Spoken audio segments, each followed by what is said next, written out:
In a peaceful African village nestled between the hills where the sun painted the earth and the palm trees sang Afrobeats, there lived a boy named Tunde. He was known for his unusually big head. His head stood out like a large melon against his lean body. From a very young age, Tunde faced ridicule. The other children pointed, laughed, and called him all sorts of names. Their words hurt so much like stinging bees. Big head, big head, big head. Oreo. Their taunts and laughter echoed through the dusty streets. Tunde's mother, Mama Kemi, tried to shield him from the cruelty. She covered Tunde's head with a large hat, but the whispers persisted. Iwo, which kind picking get head like this? If I be a mama, I for day using head for umbrella. See head, look at that his age mates bullied him every day. They slapped his head and would rub oil on his head, so Tunde was mostly found alone. As he grew, his head became even bigger. The village elders shook their heads, muttering about how his head would soon explode. Tunde's father, Baba Ade, when he saw the size of his son's head wouldn't reduce, he left his wife to marry another woman. As Tunde grew, his mysterious head began to change. Some days it looked very big and heavy. On other days it looked even bigger. The village women laughed. Oh boy, which kind head this one can carry? Who go marry this boy? Even if I use do house boy I go, just dey sick for the head.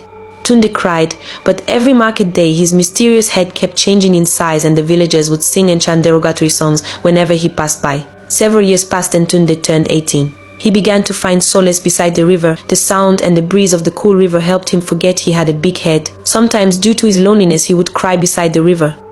One evening, as Tunde sat under the baobab tree crying profusely, a wise old man appeared before him and started consoling him. My child, your head is not a curse. It is a gift. See and think carefully, you will understand what the small-minded cannot. Why? Why do I bear this burden? Tunde cried. Worry not, my child. With great power come great responsibility. Good news awaits you very soon. As Tunde walked back home that evening, his heart fluttered.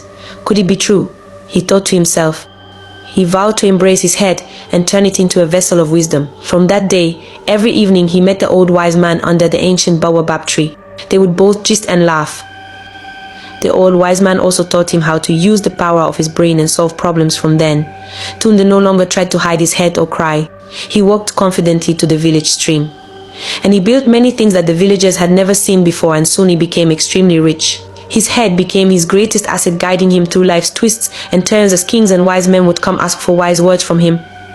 And then, one fateful day, while sitting under the baobab tree, Tunde felt a strange sensation. His head began to grow lighter, almost like it was floating. He closed his eyes and suddenly found himself lifted off the ground, floating towards the sky.